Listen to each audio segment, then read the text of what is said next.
Hi guys, welcome to all. இன்னைக்கு இந்த session நம்ம என்ன பார்க்க போறோம் அப்படின்னு பார்த்தீங்கன்னா சயின்ஸ்ல வரக்கூடிய இம்பார்ட்டன்டான டாபிக் விசையும் அழுத்தமும்ன்ற டாப்பிக்கை பார்க்க போறோம். ஓகே, ஸோ இந்த டாபிக் நம்மளோட எக்ஸாம் பாயிண்ட் ஆஃப் வியூவில் முக்கியம், கொஷின் ஏரியாவும் கூட இது.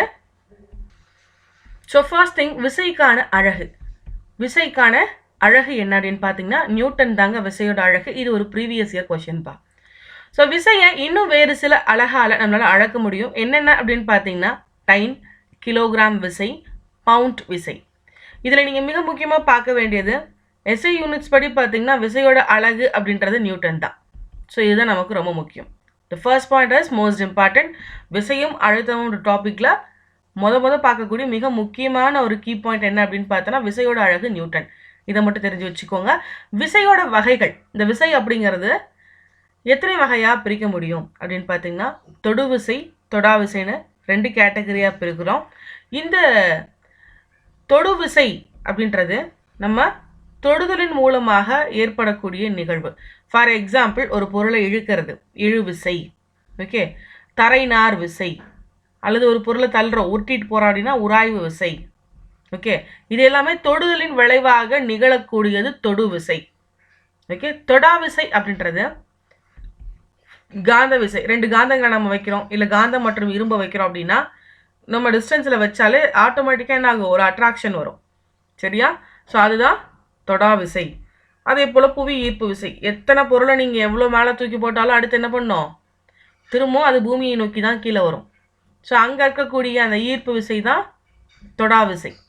ஒரு தொடுதல் இல்லாமையே அது ஈர்க்குது. அடுத்து கவனிங்க, நிலைமின் விசை. இந்த விசையோட விளைவுகள் அப்படிங்கிறது எதை பொறுத்து அமையும் அப்படின்னு பார்த்தீங்கன்னா அது செயல்படக்கூடிய பரப்பை பொறுத்து அமையும்.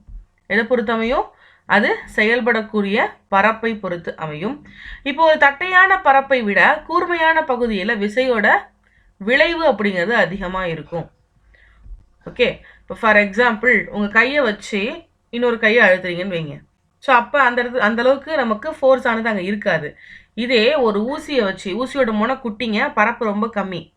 ஓகே, அந்த ஊசியை வச்சு நீங்கள் குத்துறீங்க அப்படின்னா அந்த கூர்மை என்ன ஆகும், அதிகமான விளைவை ஏற்படுத்தும். கிளியர்? ஸோ இதுதான் இங்கே சொல்லியிருக்கோம். லிசன் கைஸ், ஆல்ரெடி சொன்னது தான்.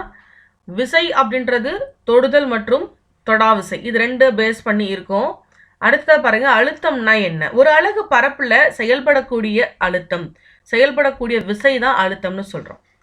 ஒரு சர்ஃபேஸ் ஏரியாவில் ஃபார் எக்ஸாம்பிள் ஒரு சேரை மூவ் பண்ணுறதுக்காக நான் கொடுக்கக்கூடிய விசை ஃபோர்ஸ் தான் என்னுடைய ப்ரெஷர், அழுத்தம். ஓகேவா? நல்லா கவனிச்சுக்கோங்க. விசை அப்படின்றது தொடு விசை, தொடா விசைன்னு ரெண்டு இருக்குது. சரியா? அழுத்தம், விசையோட அழகு அதுக்கு முன்னாடி பார்த்துக்கோங்க, நியூட்டன். அழுத்தம் அப்படின்னு எடுத்திங்கன்னா ஒரு அலகு பரப்பில் விசை எந்த அளவுக்கு செயல்படுதோ அதுதான் நம்ம அழுத்தம் அப்படின்னு சொல்கிறோம். சரியா? அழுத்தத்துக்கான ஃபார்முலா என்ன அப்படின்னு பார்த்தீங்கன்னா அழுத்தம் இஸ் ஈக்குவல் டு உந்து விசை இஸ் டிவைட் பை பரப்பு. சரிப்பா, இதோட அலகு என்னன்னு பாருங்க. அழுத்தத்தின் அலகு pascal. Okay, newton per metre, newton by metre square அல்லது பாஸ்கல் அப்படின்னு சொல்லுவோம். அடுத்து இங்கே அழுத்தம் அப்படிங்கிறது உந்து விசைக்கு நேர்த்தகவில் இருக்கும். அழுத்தம் அப்படிங்கிறது எப்படி இருக்கும்? உந்து விசைக்கு நேர்த்தகவிலும் பரப்புக்கு எதிர்த்தகவில் இருக்கும். ஆல்ரெடி என்ன சொன்னோம், அழுத்தத்தை நான் எதை வச்சு மெஷர் பண்ண போகிறேன், உந்தம் இஸ் டிவைடட் பை பரப்பு. அப்போ இந்த உந்து விசைக்கு நேர்த்தகவில் இருக்கும் அழுத்தம், பரப்புக்கு எதிர்த்தகவில் இருக்கும். கிளியர்? இது வரைக்கும் புரிஞ்சுதா? லிசன் கைஸ், அடுத்த விஷயம், அழுத்தம்னா என்னன்னு சொல்லியாச்சு. இந்த அழுத்தத்தை அதிகரிக்கணும்னா என்ன பண்ணணும்? ஒரு பொருள் மீது அழுத்தத்தை நான் இன்க்ரீஸ் பண்ணணும் அப்படின்னா நான் செயல்படுத்தக்கூடிய உந்து விசையை அதிகப்படுத்தணும். உந்து விசையை அதிகப்படுத்தினா எனக்கு என்ன ஆகும், அழுத்தம் தானாக அதிகரிக்கும்.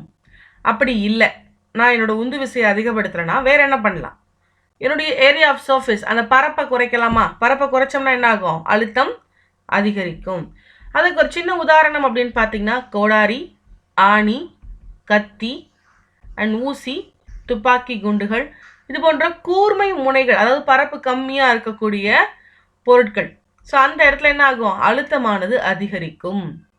கிளியர்? ஸோ பரப்பு கம்மியாக இருக்கக்கூடியது ஒரு கத்தினா அதோட பரப்பு என்னது, ரொம்ப கம்மி தானுங்களே, ஈஸியாக டக்குன்னு கட் பண்ணிடும். அழுத்தத்தை அதிகமாக அங்கே கொடுக்கும். அழுத்தத்தை அதிகரிக்கிறதுக்கான வழிகள் சொல்கிறோம், நல்லா கவனிங்க.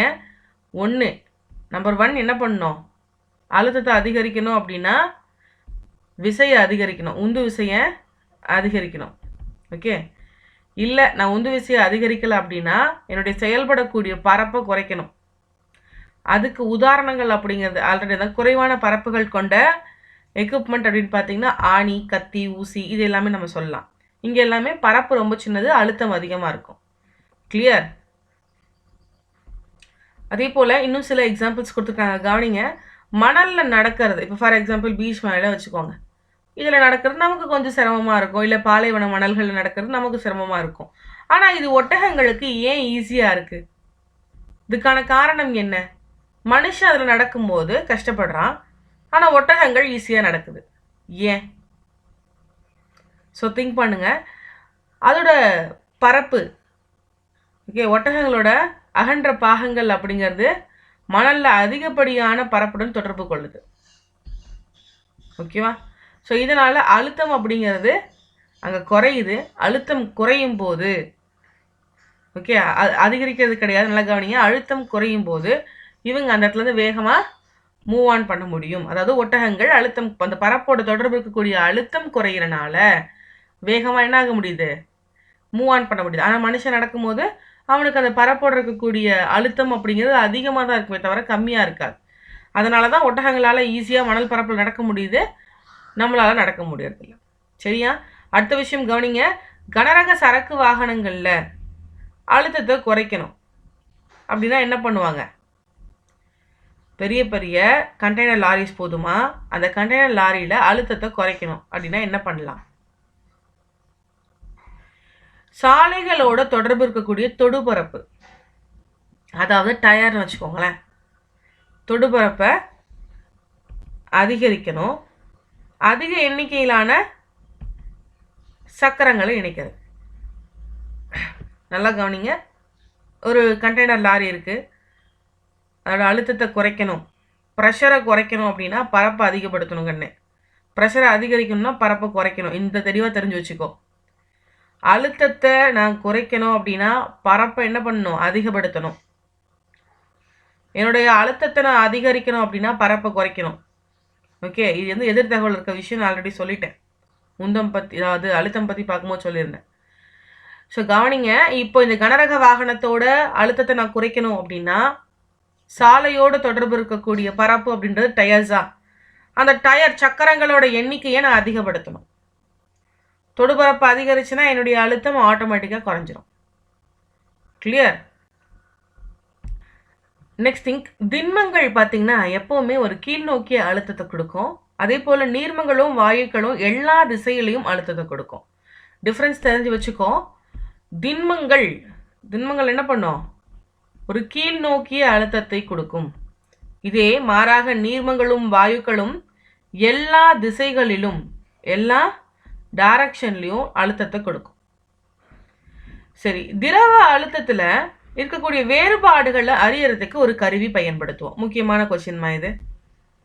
திரவத்தில் இருக்கக்கூடிய அழுத்த வேறுபாடுகள், திரவத்தில் இருக்கக்கூடிய அழுத்தத்தின் வேறுபாடுகளை தெரிந்து கொள்ள பயன்படுத்தக்கூடிய கருவி எது அப்படின்னு பார்த்தோன்னா மானோமீட்டர். ஓகே, விசையின் அலகு என்னப்பா? விசையின் அலகு என்ன? அழுத்தத்தின் அலகு. ஸோ ஆன்சர் தெரியுறவங்க கமெண்ட் பண்ணுங்க. ஸோ நெக்ஸ்ட் திங் கவனிங்க. திரவத்தின் அழுத்தத்தில், அதாவது திரவத்தில் இருக்கக்கூடிய அழுத்த வேறுபாடை அறிய உதவக்கூடிய கருவி மேனோமீட்டர். கிளியர்? இது வரைக்கும் ஏதாவது டவுட் இருக்கா? நெக்ஸ்ட் திங், நீர்மங்களால் ஏற்படக்கூடிய அழுத்தம். இந்த நீர்மங்களால் ஏற்படக்கூடிய அழுத்தம் அப்படிங்கிற நீர்மங்களில் என்ன மாதிரியான விஷயங்கள் நடக்குது அப்படின்றத பற்றி தான் பார்க்க போகிறோம்.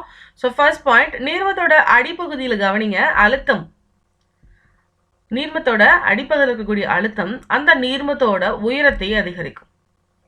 ஒரு சின்ன உதாரணம், வாட்டர் பாட்டிலில் தண்ணி இருக்கு வைங்க ஃபுல்லாக. ஸோ நீங்கள் அதோட அடிப்பகுதியை ப்ரெஷர் கொடுத்தீங்க, அழுத்துனீங்க அப்படின்னா கொடுக்கக்கூடிய அழுத்தமானது அந்த நீரை என்ன ஆகும்? நீர்மத்தை உயரத்தள்ளும், வெளியே தள்ளும்ல, மேலே வரும் பாருங்கள் தண்ணீரை. அதை செஞ்சு பாருங்கள், உங்களுக்கு தெரியும். இது சிம்பிள் தான், நம்ம எல்லாருமே விளையாட்டாக பண்ணியிருப்போம். ஸோ அதுதாங்க, நீர்மத்தோட அடிப்பகுதியில் நீங்கள் அழுத்தம் கொடுக்கும்போது நீர்மத்தின் உயரம் அதிகரிக்குமா குறையுமான்னு ஒரு கேள்வி கேட்டால் நீங்கள் அதிகரிக்கும் அப்படின்னு எழுதணும். கிளியர்? ஸோ அதுக்கு அடுத்தபடியான ஸோ திரவத்தை பொறுத்த வரைக்கும் எந்த மாதிரியான மாற்றங்கள் இருக்கும்? நெக்ஸ்ட் பாயிண்ட் கவனிங்க. திரவத்தில் ஒரே ஆழத்தில் ஒரே அளவு அழுத்தம் கொடுக்கும். அதாவது ஆழமும் அழுத்தமும் ஈக்குவல்ட்டாக இருக்கும். ஸோ அடுத்தது அடர்த்தி அப்படின்றது, அடர்த்தியை நீங்கள் அதிகரிச்சிங்க, திரவத்தோட அடர்த்தியை அதிகரிக்கிறீங்க அப்படின்னா அதோடைய அழுத்தமும் அதிகரிக்கும். ஓகே, அடர்த்தி அதிகரித்தா அழுத்தம் கண்டிப்பாக அதிகரிக்கும். திரவங்களோட அழுத்தம் புவியீர்ப்பு விசையை சார்ந்ததாக இருக்கும். திரவத்தோட அழுத்தம் அப்படிங்கிறது எதனை சார்ந்து இருக்கும்? இது ஒரு முக்கியமான கொஷின்பா. புவியீர்ப்பு விசையை சார்ந்துதான் இருக்கும். ஸோ இந்த திரவத்தில் ஏற்படக்கூடிய அழுத்தத்திற்கான சமன்பாடு அப்படின்னு பார்த்தீங்கன்னா P = HdGன்னு சொல்லுவோம். இதில் இந்த H அப்படிங்கிறது என்ன? ஹைட் ஆஃப் லிக்யூட் ஏரியா, திரவ பரப்பின் உயரம். ஓகே, நல்லா கவனிச்சுக்கோங்க. திரவங்களில் ஏற்படும் அழுத்தத்திற்கான சமன்பாடு அப்படிங்கிறது P = HdG. இதில் H அப்படிங்கிறது திரவ பரப்பின் உயரம். ஓகே, D அப்படிங்கிறது திரவத்தின் அடர்த்தி, G அப்படின்றது புவி ஈர்ப்பு விசை, கிராவிட்டி. ஓகேவா, டென்சிட்டி, கிராவிட்டி. D அப்படிங்கிறது திரவத்தின் அடர்த்தி, Gன்றது புவி ஈர்ப்பு விசை. இது வரைக்கும் புரிஞ்சுதுங்களா? Let us move on next point. அடுத்து வளிமண்டலம். எப்படி நீர்மத்தில் அழுத்தங்கள் இருக்கும் அப்படின்னு பார்த்தோமோ அதுபோல வளிமண்டலத்தில் எந்த மாதிரியான அழுத்தங்கள் இருக்குது, அது எப்படி செயல்படுது அப்படின்றத பற்றி பாருங்க. ஃபர்ஸ்ட் திங், புவியில இருந்து மேலே போக போக வளிமண்டலத்தோட அழுத்தம் அப்படிங்கிறது குறையும். நம்மளோட புவியிலிருந்து மேலே செல்ல செல்ல, கைஸ் முக்கியமான பாயிண்ட் இதெல்லாம், புவியிலிருந்து மேலே செல்ல செல்ல வளிமண்டலத்தோட அழுத்தம் அப்படின்றது குறையும். இதே கடல் மட்ட அளவில் வளிமண்டலத்தோட அழுத்தம் அப்படின்றது 1,00,000 Nm/m² இருக்கும். ஓகேவா? ஸோ அடுத்து 76 சென்டிமீட்டர் உயரம் கொண்ட பாதரசம் தம்பத்தை நீங்கள் எடுத்துக்கிட்டிங்கன்னா அதோட அழுத்தம் அப்படிங்கிறது ஒரு வளிமண்டல அழுத்தமாக இருக்கும். நல்லா கவனிங்க. 66 சென்டிமீட்டர் உயரம் கொண்ட பாதரச தம்பத்தோட அழுத்தம் எடுத்தீங்கன்னா அதில் ஏற்படுத்தக்கூடிய அழுத்தம் அப்படிங்கிறது ஒரு வளிமண்டல அழுத்தத்துக்கு ஈக்குவலாக இருக்கும். சரி, இந்த ஒரு வளிமண்டல அழுத்தம்னா என்ன அப்படின்னு பார்த்தீங்கன்னா 1.013 × 10⁵ பாஸ்கல். அழுத்தத்தின் அலகு நான் பாஸ்கல் ஆல்ரெடி சொல்லியிருக்கேன். இந்த ஒரு வளிமண்டல அழுத்தம் அப்படிங்கிறது 1.013 × 10⁵ பாஸ்கல். ஓகே, நெக்ஸ்ட் திங், வளிமண்டல அழுத்தத்தை அளவிடுறதுக்கு பயன்படுத்தக்கூடிய கருவி எது அப்படின்னு பார்த்தீங்கன்னா பாராமானி. வளிமண்டல அழுத்தத்தை அளக்க உதவக்கூடிய கருவி எதுங்க? பாராமானி. ஸோ இந்த பாராமீட்டரில் தம்பத்தில் இருக்கக்கூடிய பாதரசத்தின் உயரம் கொண்டு வளிமண்டலத்தோட அழுத்தமானது அளவிடப்படுகிறது. நல்லா கவனிங்க. வளிமண்டலத்தில் இருக்கக்கூடிய அழுத்தத்தை அளக்க பயன்படக்கூடியது இந்த பாராமானி. இந்த பாராமானி அப்படிங்கிறது எப்படி அளக்குது அப்படின்னு பார்த்தீங்கன்னா அந்த பாரோமீட்டரில் இருக்கக்கூடிய தம்பம், அந்த ஒரு கம்பி மாதிரி, ஸோ அதில் இருக்கக்கூடிய பாதரசம், அந்த ஏரியாவில் இருக்கக்கூடிய பாதரசத்தின் உயரத்தை வச்சு தான் வளிமண்டலத்தோட அழுத்தம் அப்படிங்கிறது அளவிடப்படுது. சரிங்க, இந்த வளிமண்டலத்தின் அழுத்தத்தை முதல்ல அளந்தவர் யார் அப்படின்னு பார்த்தீங்கன்னா டாரி செல்லி அவர்கள். ஓகே, வளிமண்டலத்தில் இருக்கக்கூடிய அழுத்தத்தை முதலில் அளந்தவர் டாரி செல்லி. அதே போல முதலில் பாராமானியை உருவாக்குனதும் இவர் தான். ஓகே, வளிமண்டலத்தின் அழுத்தத்தை அளவிடக்கூடிய கருவியை உருவாக்கியவர் யாருப்பா? இந்த டாரி செல்லி. அழுத்தத்தை அளக்க பயன்படக்கூடிய கருவி எது? பாராமணி. இந்த பாராமீட்டரில் தம்பம் இருக்கும், அந்த தம்பத்தில் பார்த்தீங்கன்னா பாதரசம் இருக்கும். அதோட ஹைட்டை வச்சு தான் என்ன பண்ணுவோம்? வளிமண்டலத்தோட உயரத்தை கணக்கிடுவோம். ஓகேவா? ஸோ ஃபர்ஸ்ட் இதை அளந்தவர் யார்? வளிமண்டலத்தோட அழுத்தத்தை அளந்தவர் டாரா செல்லி. ஸோ இவர் எதை வச்சு அளந்திருப்பார்? இந்த பாதரச பாராமானியை உருவாக்குனவர் இல்லையா, இதை வச்சு தான் அளந்திருப்பார். ஓகே, இது வரைக்கும் புரியுதுங்களா? கிளியர்? இந்த பாராமானி சொன்னோம் இல்லையா, அழுத்தத்தை, வளிமண்டலத்தோட அழுத்தத்தை அளக்கிறதுக்காக பயன்படுதுன்னு. ஸோ அதில் சில வகைகள் இருக்குது காற்றழுத்தமானியில். சரியா? ஒன்று போர்டின் காற்றழுத்தமானி. இதில் என்ன பண்ணியிருப்பாங்க அப்படின்னு பார்த்தோன்னா இந்த பாதரசம் யூஸ் பண்ணியிருப்பாங்க. அடுத்ததான் ஆனிராய்டு பாராமானி. நல்லா கவனிங்க. காற்றழுத்தமானியோட வகைகள், பாராமானியின் காற்றழுத்தமானியின் வகைகள். 1 போர்டின் காற்றழுத்தமானி, இது பாதரசம் யூஸ் பண்ணியிருப்பாங்க. 2 அனிராய்ட் பாராமானி, இதில் திரவங்கள் எதுவுமே பயன்படுத்துறது இல்லை. சரியா? 3வது வகை பாருங்க, பாரோகிராஃப் அப்படின்னு சொல்லுவோம். இந்த பாரோகிராஃப் என்ன அப்படின்னா, குறிப்பிட்ட கால இடைவெளியில் ஏற்படக்கூடிய காற்று அழுத்த மாற்றத்தை அளக்க உதவும் கருவி. நல்லா கவனிப்பா. ஃபர்ஸ்ட் ஒன்ல பாதரசம் யூஸ் பண்ணியிருப்போம். செகண்ட் ஒன் கேட்டகரியில் திரவம் எதுவுமே பயன்படுத்தலை. 3வது கேட்டகரி தான் பாரோகிராஃப். இந்த பாரோகிராஃப் அப்படிங்கிறது ஒரு குறிப்பிட்ட கால இடைவெளியில் ஏற்படக்கூடிய காற்றழுத்த மாற்றத்தை அளக்கக்கூடிய கருவி. ஓகே, தனிச்சுழி அழுத்தம் இதில் அப்படின்னா என்ன? தனிச்சுழி அழுத்தம்னா என்ன அப்படின்னு பார்த்தீங்கன்னா, முழுமையான வெற்றிடத்தை பூஜ்ஜியத்தை குறிக்கும். அதாவது முழுமையான வெற்றிடம், அங்கே எந்த ஒரு அழுத்தமும் இல்லை, சைஃபர். அதுதான் தனிச்சுழி அழுத்தம் அப்படின்னு சொல்லுவோம். அடுத்தது அளவி அழுத்தம்னா என்ன? வளிமண்டலத்தில் இருக்கக்கூடிய அழுத்தத்தை பூஜ்ஜிய குறியை கொண்டு கணக்கிடப்படுகின்றது. பூஜ்ஜிய குறிப்பாக கொண்டு கணக்கிடப்படும் வளிமண்டலத்தோட அழுத்தமை நல்லா கவனிச்சுக்கோ. தனிச்சுழினா அங்கே உண்மையாகவே எதுவுமே இல்லை, 0. அது தனிச்சுழி. அளவி அழுத்தம் அப்படின்றது அழுத்தத்தை, வளிமண்டலத்தோட அழுத்தத்தை நான் 0வா வச்சு கால்குலேட் பண்ணுவேன். அதுதான் அளவி அழுத்தம். சரியா? அடுத்தது கவனிங்க. கப்பலோட பக்கவாட்டில் ஏற்பட்ட வேண்டிய பொருளின் அளவை குறிக்கவும் கப்பலின் பக்கவாட்டில் இந்த பாரோகிராஃப் பயன்படுத்தப்படுகிறது. ஓகே, பாரோகிராஃப் கப்பலின் பக்கவாட்டுகளில் பயன்படுத்தப்படுது. ஏன் அப்படின்னு பார்த்தோன்னா, அங்கே இருக்கக்கூடிய பக்கவாட்டில் ஏற்பட வேண்டிய பொருட்களின் அளவு என்னென்ன சைடில் வேணும் அப்படிங்கிறத மெஷர்மெண்ட்ஸ் பண்ணுறதுக்காக இந்த பாராகிராஃப் பயன்படுத்தப்படுது. ஓகேவா? அதாவது அதனோட பக்கவாட்டில் வரையப்படக்கூடிய பிளிம்சால் கோடுகள் அப்படின்னு சொல்லுவாங்க. ஸோ அதுக்கு தான் இந்த பாராகிராஃப் பயன்படுது. நல்லா கவனிங்க. இது ஒரு ப்ரீவியஸ் இயர் கொஸ்டின். கப்பலின் பக்கவாட்டில் வரையப்படக்கூடிய கோடுகளின் பெயர் என்ன அப்படின்னு கேட்டால் என்ன சொல்லணும்? பிளிம்சால் கோடுகள். கிளியர்? ரொம்ப முக்கியம். ஸோ அடுத்தது கவனிங்க. நம்மளுடைய உடம்புல இருக்கக்கூடிய ரத்தத்தின் அழுத்தம் உடலுக்கு வெளியே இருக்கக்கூடிய காற்று அழுத்தத்தை ஈடு செய்யும் வகையில் இருக்கும். அதிகமாக என்ன பண்ணோம்? ஈடு செய்யும். அப்போ தான் நம்மளால் என்ன பண்ண முடியும்? நார்மலாக இருக்க முடியும். ஸோ அடுத்து கவனிங்க. நல்லா கவனிக்கணும். ஃபஸ்ட்டு விஷயம் சொன்ன, ரத்தத்தின் அழுத்தம், நம்ம உடம்புக்குள்ள இருக்கக்கூடிய ரத்தத்தின் அழுத்தமும் வெளியே இருக்கக்கூடிய அழுத்தமும் ஈக்குவல்டாக இருக்கணும், ஈடு செய்யணும். அப்போ தான் நம்ம இயல்பாக வாழ முடியும். 2வது கவனிங்க. வாகனங்களோட உயர் அழுத்தம் அப்படிங்கிறது ISI அப்படின்னு குறிக்கப்படுது. ISI அப்படின்னா வாகனங்களோட உயர் அழுத்தம்.